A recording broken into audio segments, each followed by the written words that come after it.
Bismillahirrahmanirrahim. Surah Al-Baqarah, chapter 2, and we will be covering verses 211 to 214. Unity of mankind as one brotherhood. So Quran says that one of the aims of the Quran is to unite mankind. And obviously, to unite mankind, there is a need for Jamaat Momineen and a system of Deen somewhere as a model on the planet Earth. These are the references. Some excerpts are taken from volume 3 of the meanings of the Quran. And this is our contact. Recap of verses 204 to 210, which was covered on 12th of July 2026. After providing the guidelines for the program of Hajj, once the system of Deen has gained strength in some land on Allah's earth, the Quran provides further guidance on the kind of human psyche the Jamaat-e-Momineen needs to acquire to remain fully alive. It is not words which need to be believed and trusted, it is people's actions which need to be observed and monitored over a period of time. And I have highlighted this because we should keep reminding ourselves that is our Iman, which we have acquired from the Quran, is it just theoretical, or we are also turning it into some kind of positive deeds to improve ourselves in the outer world. And these are called amale saleh, which means that the abilities or potentials which are kept within us in relation to the understanding of the Quran, we polish them, we bring them out and practice them in the real world. Since human beings can conceal their true intentions, hence Allah provides some signs of such devious people in order to protect the system of Deen. So that is where this criteria or this sign is very important, that we should not go with the big words people speak, but see what are their actions in the practical world. As previously noted, by becoming Momin, and then of course the Jamaat-e-Momineen, we come to terms with the acquisition of the new life within us, which is being tried and tested by our own self using the signs of the Quran 24/7. We should evaluate everyone else using this criteria of self-development over a period of time, because we ourselves have learned that what is Iman and what are Amale Saleh, and as a result we have acquired a developed self. So if we have acquired the developed self, then we become witness on others as well. And we should not be fearful of pointing to others that what is good and what is wrong, and we should forbid them from that and promote good. And be very firm in bidding farewell to anyone who may try to gain access to the Jamaat. And this is also very important, that we should not be fearful of losing members in case those members are causing disruption within the ranks of Jamaat-e-Momineen, and ask them to leave, because for the system of Deen, unity is extremely important. Bearing in mind that it is not about numbers, it is the law of requital which matters. And law of requital also observes that how we behave collectively as well. It is not just about individual acts of deeds, it is also collective actions in the practical world. Having reached the stage of going through a number of salient constituents of the system of Deen, Allah asked the Jamaat-e-Momineen, Ya ayyuhallazina amanu dkhulu fi silmi ka'affatan. We went through this verse in fair amount of detail, and what it means is enter into Islam fully, be 100% committed to the cause of Allah. And of course, as far as 100% commitment is concerned, it is only known to each one of us that how much we are committed to this path after rejecting the man-made systems which Quran calls Taghuti systems, and we have accepted Iman in Allah. Outline of today's presentation, that is verses 211 to 214. When nations make a choice to go against the laws of Allah, then they face the consequences of following the wrong path of life. Here the Quran has quoted the example of Bani Israel to warn the Jamaat-e-Momineen not to abandon Sirat-e-Mustaqim. This is a very important criteria as signs put forward by the Quran, that if the results of your actions, your conduct, your deeds is negative and wrong in the outer world, then it means that your path is wrong. It cannot happen that your path is correct, but somehow the results are coming out wrong. That is simply not possible because every cause has an effect. The main cause for going astray is becoming allured by material attractions and starting to think that life ends with death, thereby manifesting kufr against the guidance of the Quran. One sign of this kufr is to scoff at those who, after becoming Momineen, then invite fellow human beings towards the Book of Allah. And we also experience it in Tolu Islam that once we have come to the pure Quran and we talk of the system of Deen, others don't like it. And sometimes they even mock it. But this thing will serve as a sign because Quran provides strength by forewarning us that do not worry, if your path is correct, you should not at all take into account what others say.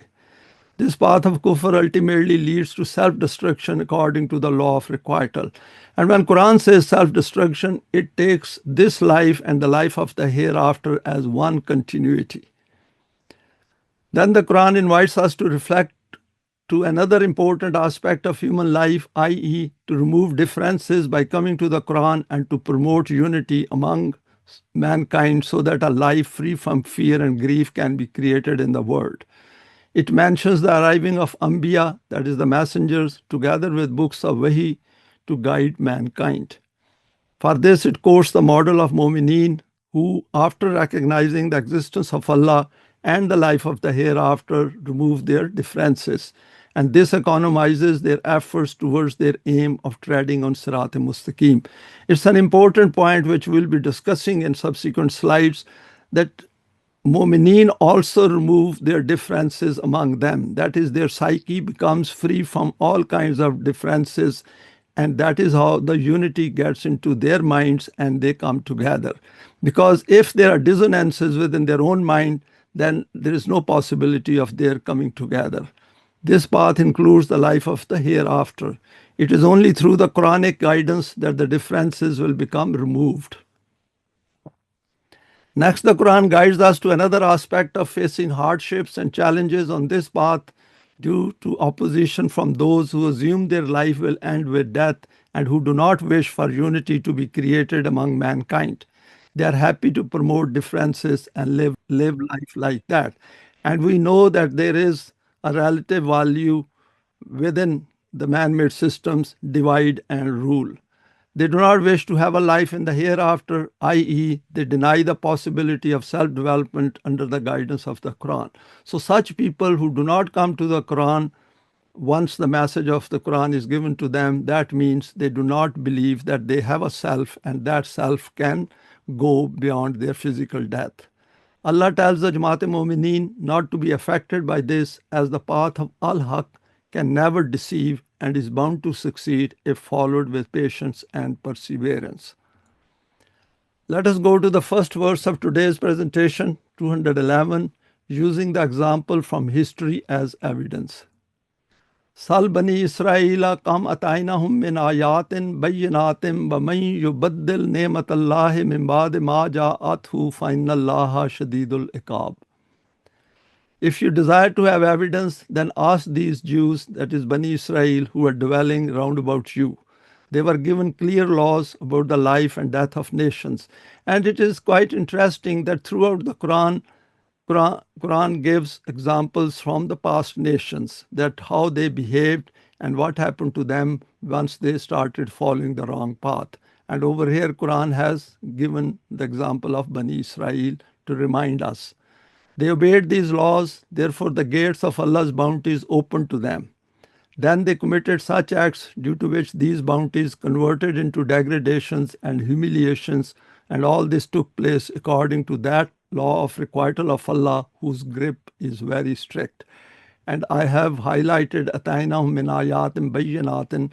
Bayyinat means it's very clear, very well explained, very perspicuous. And what they did was yubaddil ni'matallahi, that whatever bounties they gained by obeying the laws of Allah, then they changed them. And what happened was that they then suffered. If the Quran was revealed today, the Muslims of today will find themselves mentioned in this verse in the place of Bani Israel. I put it down over here because if today Quran was revealed, then Quran would have addressed the Muslims of today and called them as people of the book, and would have said that once upon a time they also succeeded, got the prosperities of life by following the book of Allah.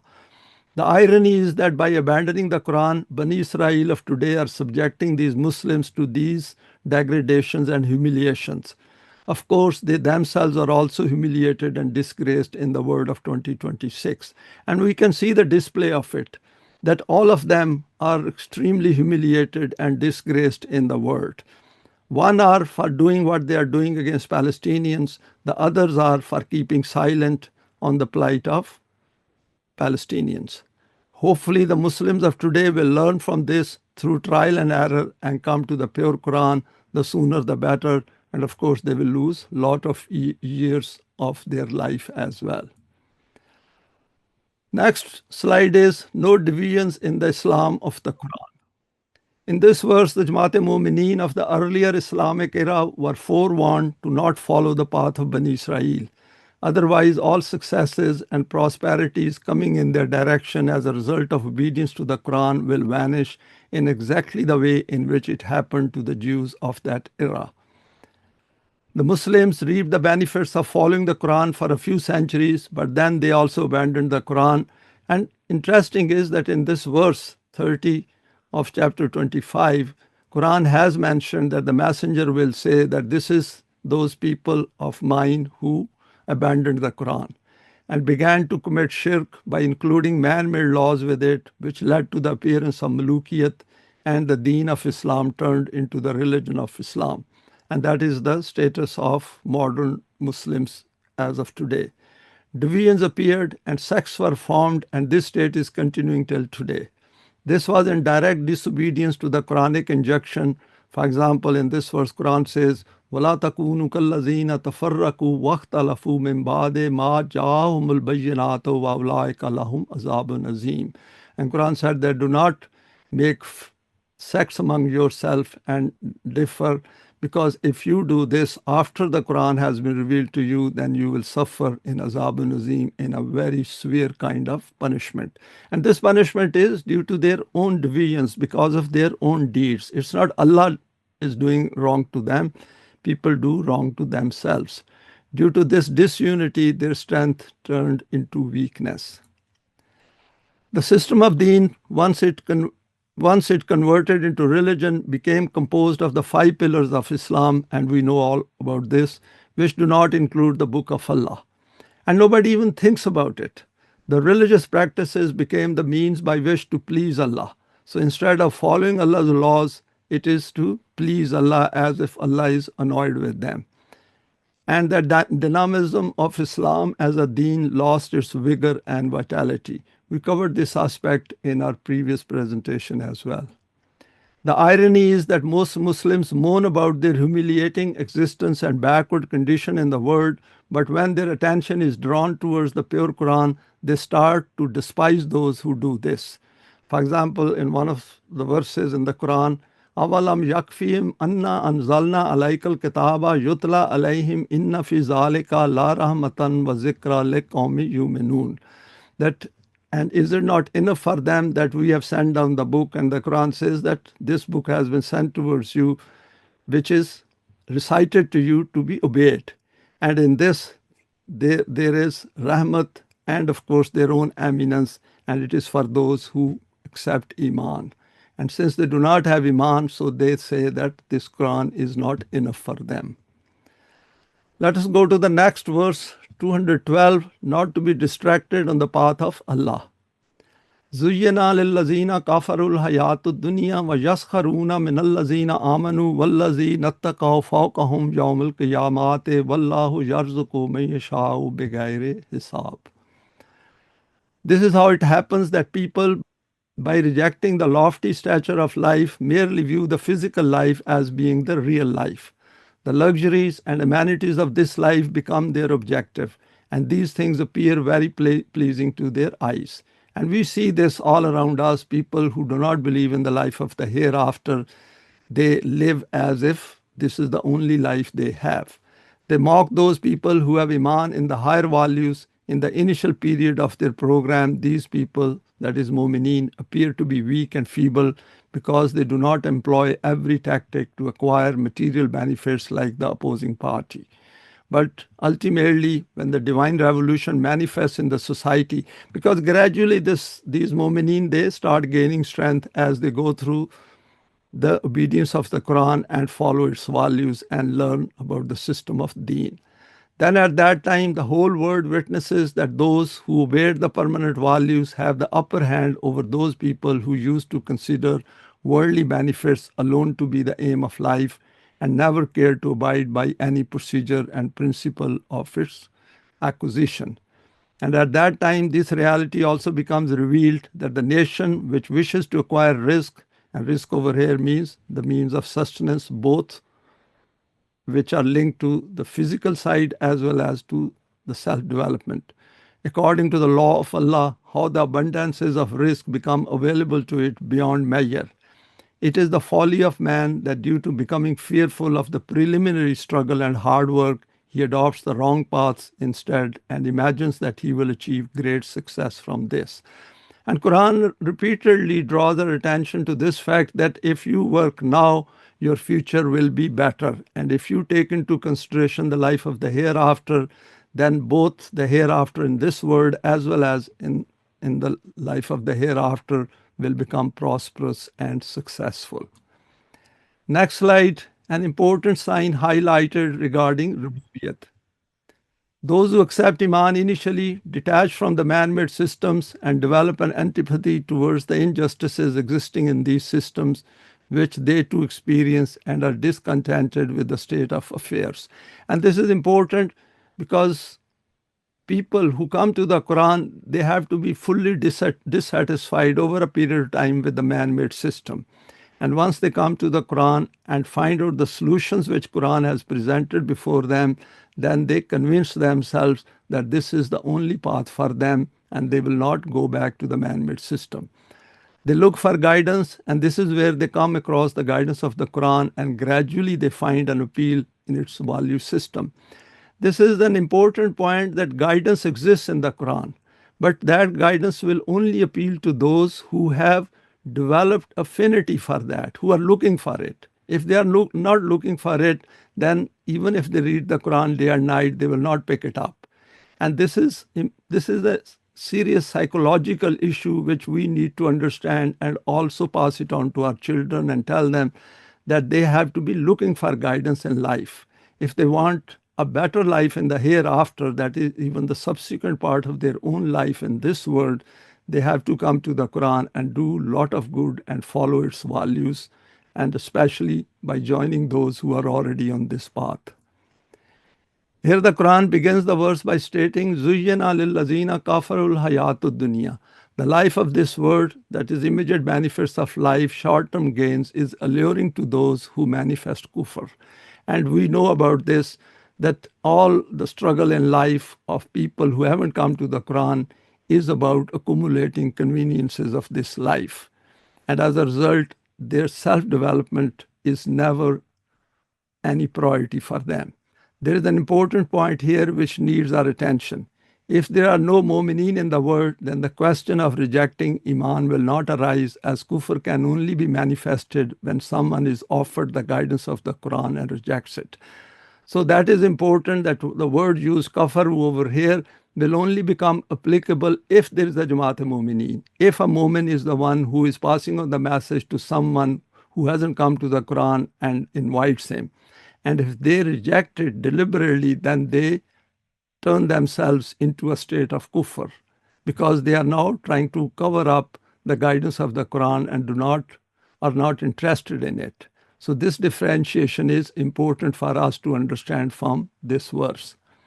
The next part of the verse clarifies this by stating, وَيَسْخَرُونَ مِنَ الَّذِينَ آمَنُوا. And they, that is those who have displayed kufr, scoff at those who are or have become Momineen. And because they will have some kind of antipathy towards these people, that look at these people, they are trying to follow the pure Quran, whereas we do not wish to come to the Quran. And when Quran says kufr over here, this will include mushrikeen as well. The appearance of Momineen on the scene leads to the situation where, after hearing about the Quranic guidance, people then deliberately reject it.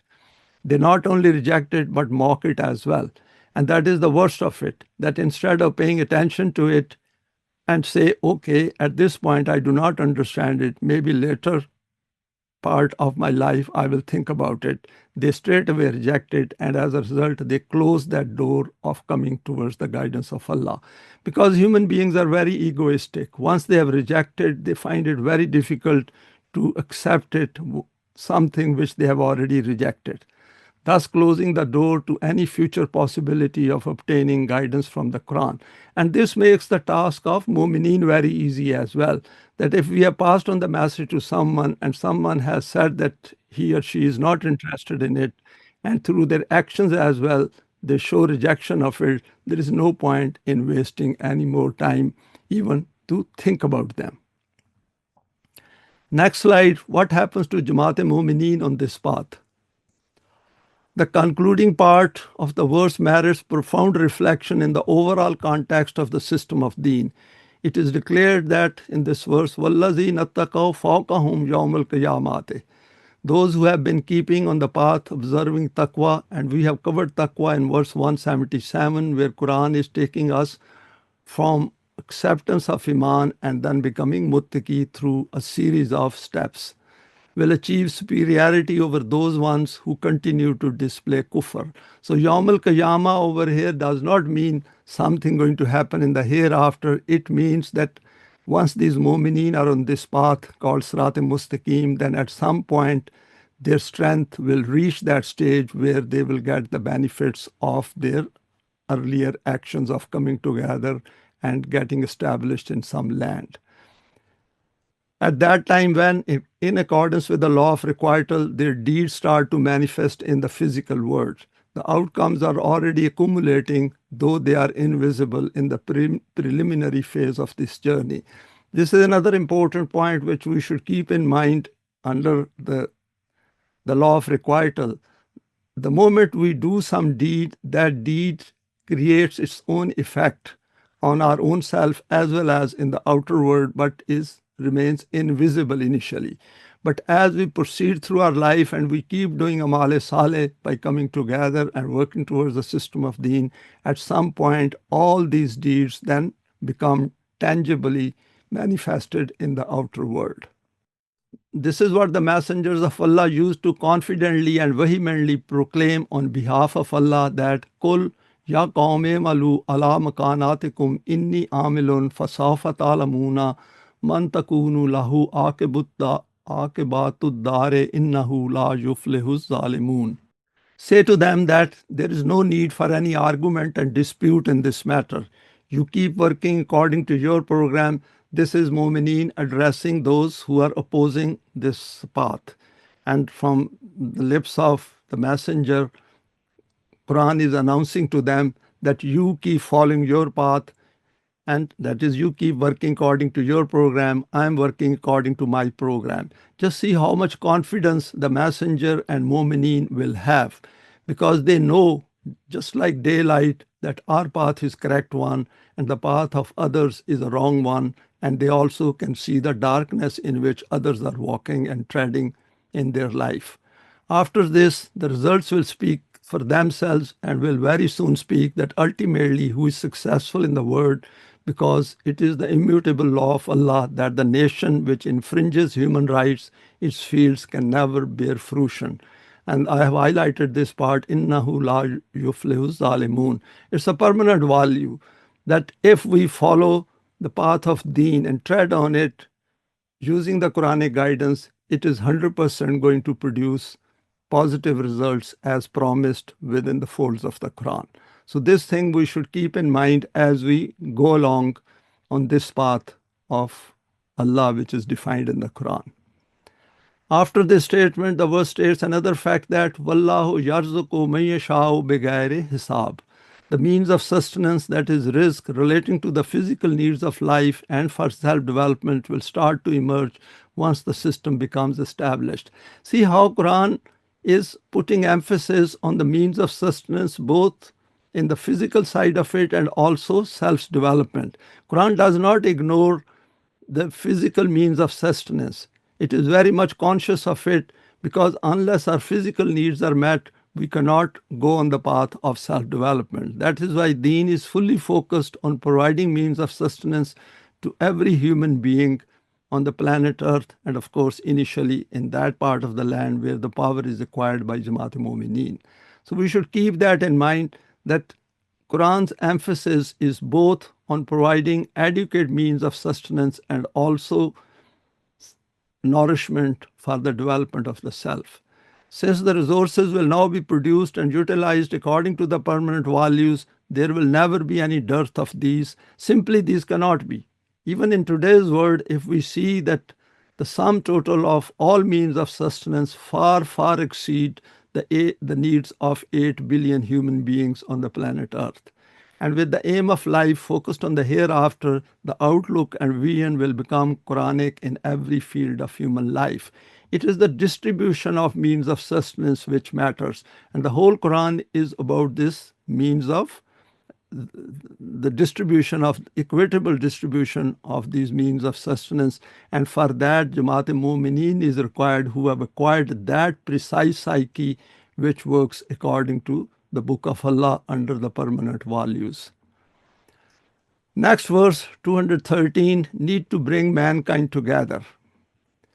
Kana nasa ummatan wahidatan fabasallahu nabiyyina mubashirina wa munzirina wa anzala ma'ahumul kitaba bil haqqi li yahkuma bainan nasi fi makhtalafu fihi wa makhtalafa fihi illa allazina utuhu min ba'di ma ja'athumul bayyinatu baghyan bainahum fahadallahu allazina amanu limakhtalafu fihi min al-haqqi bi'iznihi Wallahu yahdi man yasha'u ila siratim mustaqim. I've highlighted some parts which I thought need our extra reflection in our own time, and we should go through these parts in our own time. These facts are not confined to the people of Bani Israel. The whole history of mankind is reflective of them. The first era of human life was that when he was not accustomed to communal life, he subsisted on forageable foods growing wild, and that was amply available to everyone. So there was no clash in their mutual interests. And we know about it that initially population was sparsely dispersed throughout the planet Earth, and wherever people were, there was plenty of land available, and they could utilize the agriculture resources on the land. All used to live in the form of one brotherhood. After this, they began communal living, then a clash surfaced in their mutual interests, and in this way, differences started to emerge. So that was the outcome of living together, communal living, and as a result, people started to accumulate, and then these differences developed among them. Erasing these differences was not within the remit of the human intellect, because the intellect of every individual and of every group desires to protect its personal self-interest. They are heedless of the interests of others, and we see the display of this across the world in every part of the planet Earth. For this purpose, Allah sent Anbiya, that is messengers, with His Wahi, that is His revelation. They would make them aware of the outcomes and consequences of life lived with discords, and used to give them glad tidings of the prosperous outcomes of living as one brotherhood. So Allah did send guidance to various parts of the planet Earth, wherever human beings were, through His messengers who provided guidance through His revelation. Continuing with the meanings of the verse, the rest of the verse is given here.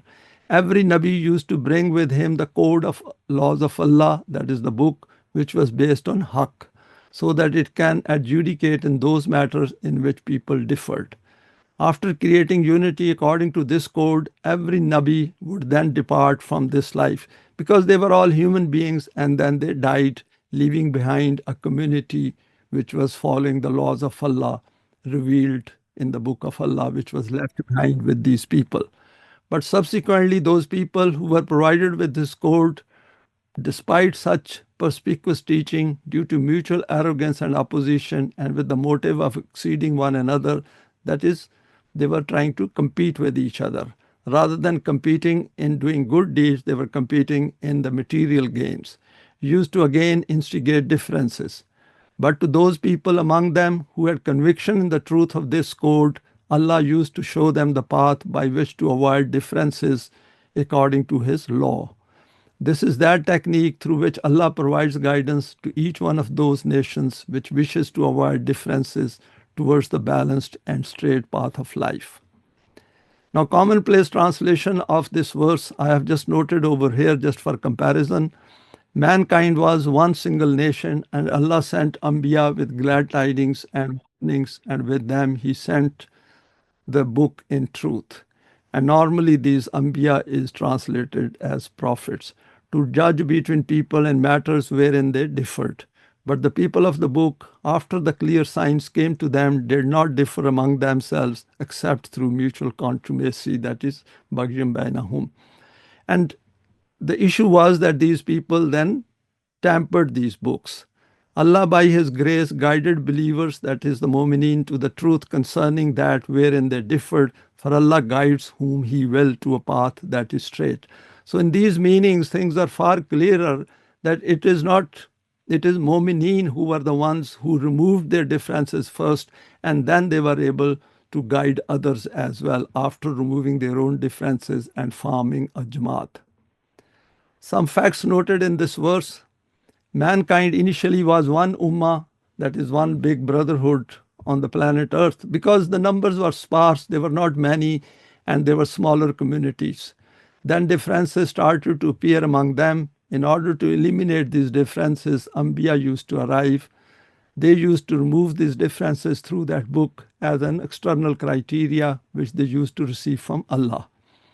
So the point is that human beings cannot remove their own differences by using their own intellect. They need an external criteria and external guidance from the direction of Allah.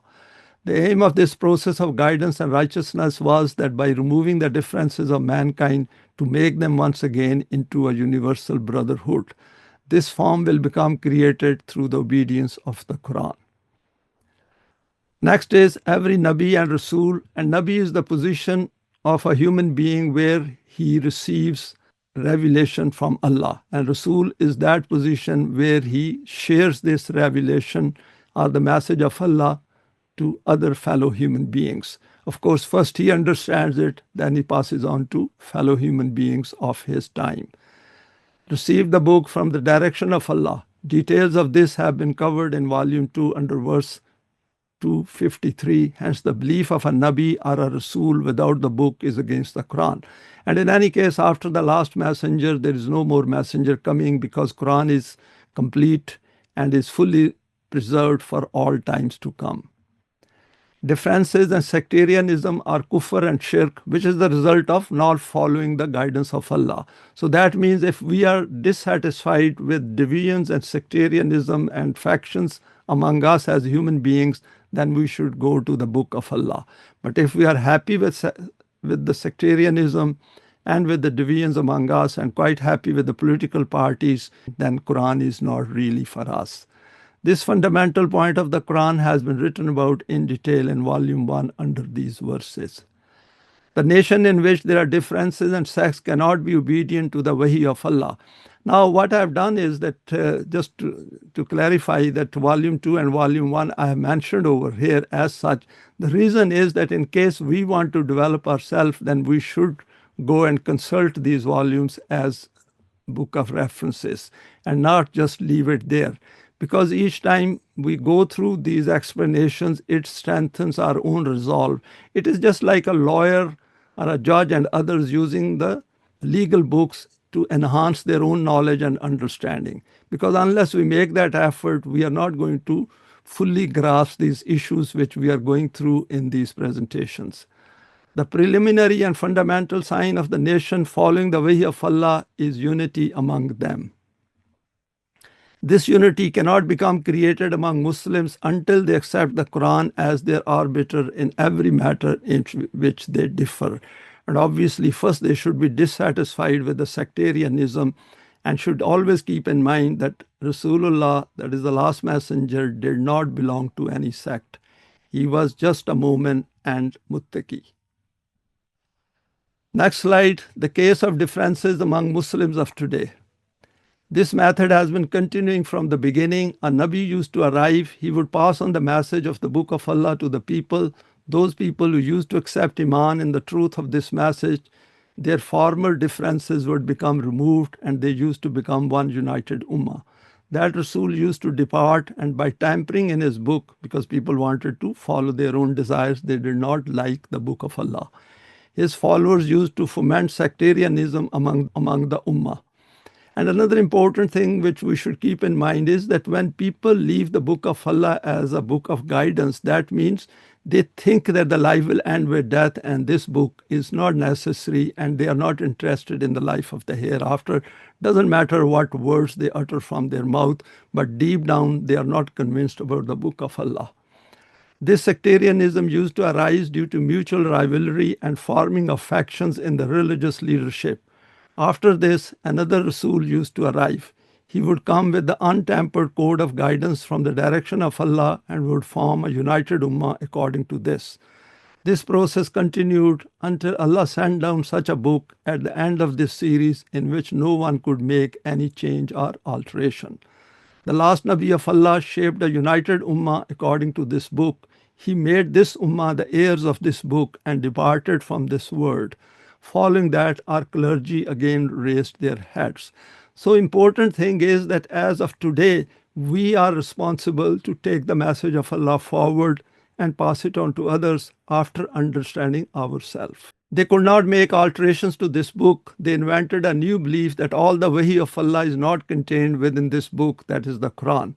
A big chunk of wahi is also outside of it. And we know all these books of ahadith is tampering with the Quran.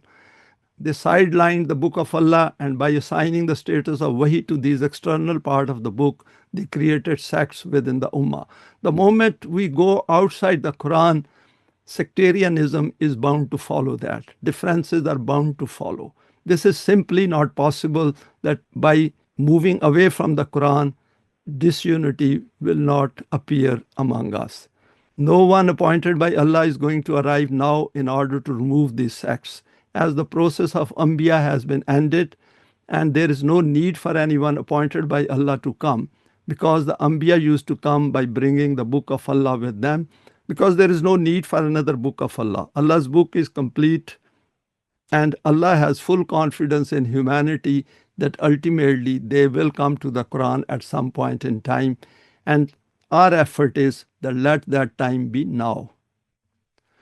Some elucidation of differences among mankind. The Book of Allah is present with us in its original form. Great. We should be very pleased about it.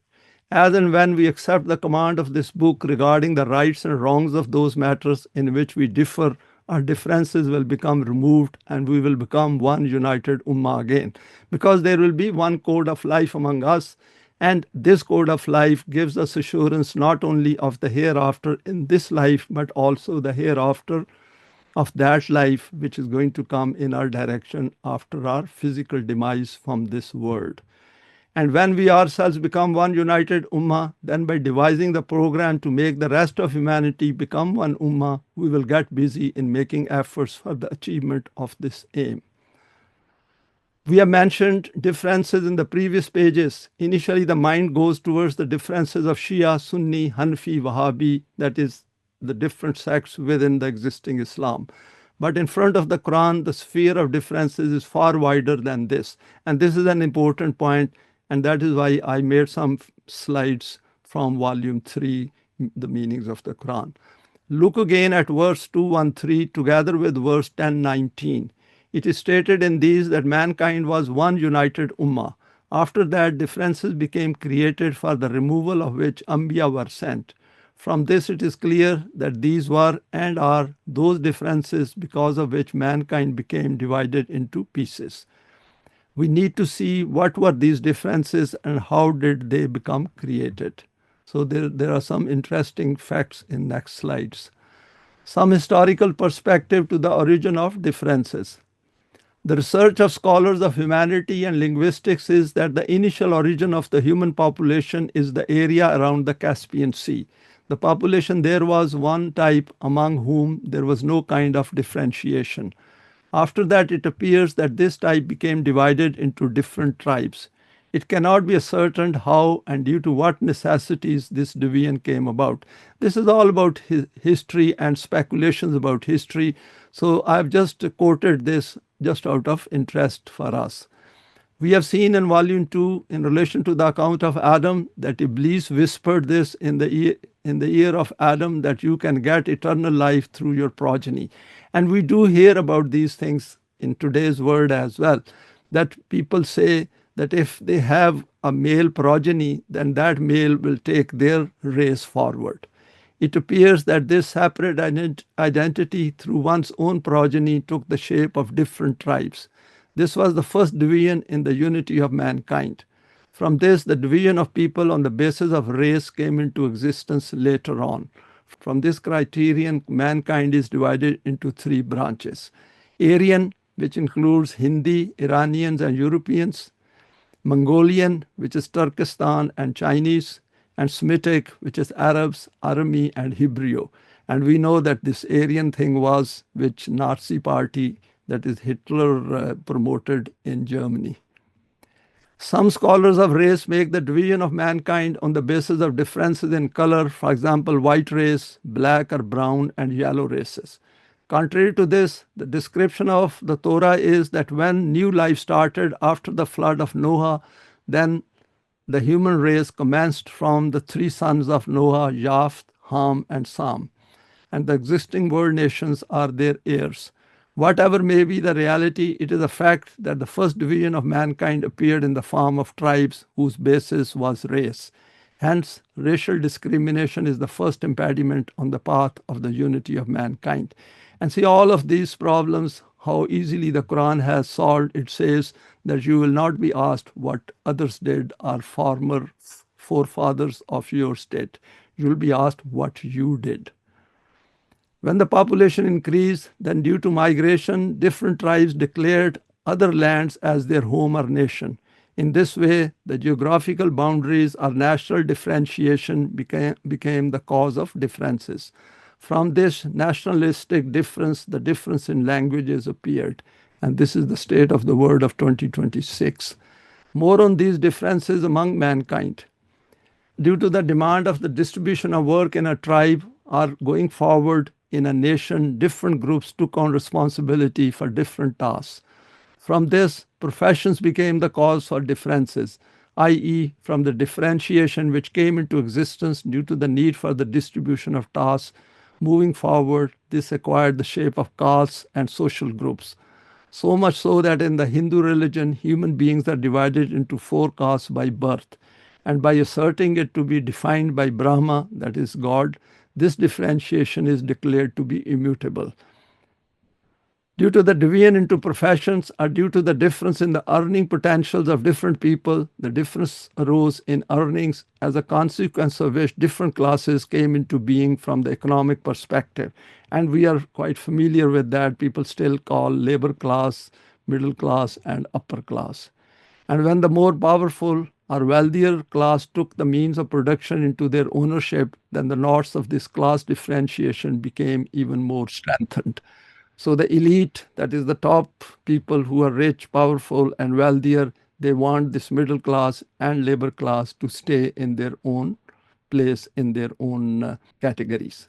These were those factions which had disintegrated the unity of mankind into fragments. Ambiya used to bring the message of the unity of mankind after erasing this differentiation and division, and also used to demonstrate it by acting on it within their own domain. Allah has described this to be the purpose of the sending of Ambiya. In other words, the unity of this aim of the Ambiya is stated to be that they brought one and the same Deen. And that is an important point for us as students of the Quran, that Deen consistently remained the same because Allah remains the same and He is the one who provides guidance to mankind. as an alternative to man-made systems. And the aim and purpose of this Deen was the unity of mankind. But note that the irony is that when Deen used to get converted into religion and human beings used to convert it, then the very same followers of these Anbiya used to create such mutual factions and rivalry that these used to become more intense and stronger than all other differentiations. And we know there are sects under Christianity as well as Judaism, and of course in other religions as well. After this, different sects used to become created even within one religion, and their mutual confrontation and conflict used to end up in a permanent rivalry. And these human beings do not realize that they are going to die one day. Until the time of their death, they remain divided, and of course, with a divided self, they can get nothing in the hereafter, according to the Quran. Why opposition to the Quran is so intense? Anbiya used to come to create unity after removing these differences among mankind. And world history and the Quran are witnesses to this, that there used to be intense opposition to this mission of promoting unity among humanity. Obviously, people who had differences deeply embedded in their conscious and subconscious, they do not want to get rid of those differences because they are the beneficiaries of those differences. Why did this opposition take place? This was because it was in the interests of the factions with vested interests and the exploiters that these differences should persist among human beings, because that is where they get immediate benefits of life, they make money out of it. This is the reality and reason for the tussle between the Deen of Allah and the groups with worldly vested interests, which Iqbal has condensed in two comprehensive terms. He terms the Deen of Allah or Wahi as Aql Jahan Been, that is the intellect which looks after the interests of others, the intellect which thinks of the good of others, and the factions with vested interests as Aql Khud Been, the intellect which is focused on self-interest, which is the word of 2026. The Quran brought this Deen of Allah, that is Aql Jahan Been, in its complete form for the last time, and Rasulullah, that is the last messenger, formed such an ummah in its light after removing all differences and differentiations of race, color, language, nationality, religion, that it became the model for rest of the mankind. And it is still a model for all of us, because if it could be done once in the past, it can be done again.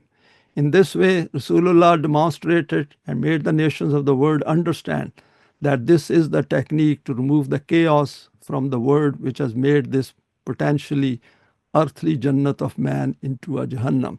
So this Jannat exists somewhere which is based on the Quran. We have to go and get it.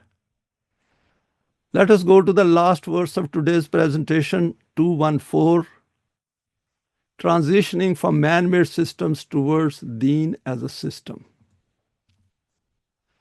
Am hasibtum an tadkhulul jannata walamma yatikum matalul lazina khalaw min qablikum massathumul basa'u wad darra'u wa zulzilu hatta yaqula ar-rasulu wal lazina amanu ma'ahu mata nasrullahi ala inna nasrallahi qareeb.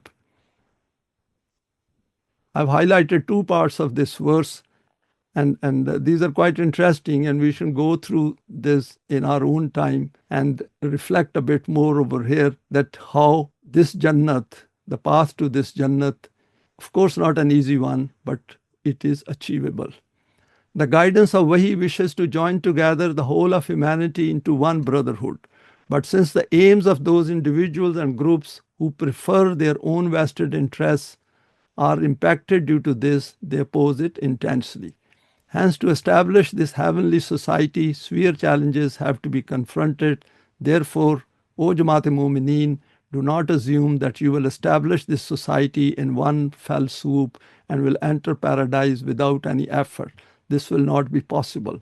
And this is very obvious as well, because the man-made system is fully entrenched as of today, and to untrench it or even to draw their attention to something higher than what they are experiencing will take time, because human beings take time to think through the issues they are facing rationally, because they have now to use intellect.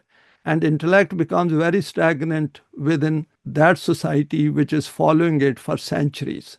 You too will need to pass through those life-threatening phases through which those people passed who previously made efforts for a revolutionary change. The important point for us to remember is that this is not pointed out to us in one go, that as if we are making efforts today and in a week or a month or a year, all these difficulties will start appearing. Not at all. Quran is saying that gradually on this path, you will prepare yourself for your future challenges, and your iman will keep getting strength through amal saleh and by staying together. And then that firmness will be acquired, and that patience and steadfastness will be acquired, which will face the challenges of the future. Difficulties and troubles used to encircle them from all directions. The severity of these used to make their hearts quake, so much so that they and their messenger used to call out that, "O Allah, when will the time arrive for the fruition of our efforts?" After such courage and patience testing stages, eventually their efforts used to succeed, and divine aid used to make their toil and efforts bear fruition. You too will need to pass through these same stages. So Quran over here is laying it bare before us that the path you have selected is the path which Allah has defined for you, and you have accepted it voluntarily. Just keep treading on it, and if and when these challenges come in your direction, remember Allah's help is available to you if you stick to this path. We go to the next slide. Treading on this path adds to resolve and strength. This patience and steadfastness is inbuilt in this path, and the moment we follow it psychologically, these things then provide strength, inner strength together, because Momineen become strength for each other. We covered some aspects of the struggle between Haqq and Batil under verses 155 and 156 of Surah Al-Baqarah, where the Quran has guided Jamaat Momineen to stay on the path of Deen and to gain continual strength from the laws of Allah, i.e. to refer back to the Quran individually as well as collectively. So it is important that after going through these presentations, we should also look at these verses in our own time, which means that when we open the Quran and go through these verses, we provide strength to our own self. That is, we are telling ourselves in the presence of Allah that I am willing to stay on this path for the rest of my life. The starting point on this path is when we decide to reject the man-made systems and accept Iman as laid down, for example, in verse 177 and verse 256. We have gone through these aspects previously. I just put it down in case somebody is watching this presentation first time in the Quran, and then gradually and resolutely keep moving forward in life on this path and keep checking the signs appearing in our individual and collective psyche. I've highlighted it because Quran is asking us to acquire that kind of a bir, which we mentioned under verse 177, that we become extremely self-conscious and self-aware on this path. We become fully aware of our own thoughts and deeds on this path, and always keep in mind that my life is not going to end with death. It is going beyond that, and I am fully dissatisfied with the man-made system. We see that these kinds of verses appear after some essentials of the foundation of Deen are covered.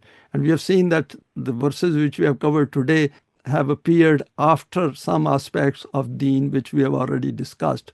For example, in verse 177, the problems created by the man-made systems are highlighted for us, including the concentration of wealth in the hands of a few, which leads to the existence of yatim, maskeen, slavery, the absence of the system of salat and zakat. Because of the absence of a Jamaat Momineen and the system of Deen anywhere in the world, the cancer of Batil has spread and engulfed every part of the planet. However, the Quran tells us emphatically and assures us as well that this is bound to happen at some point in the future. So concentrate on that and make sure that it happens during your lifetime.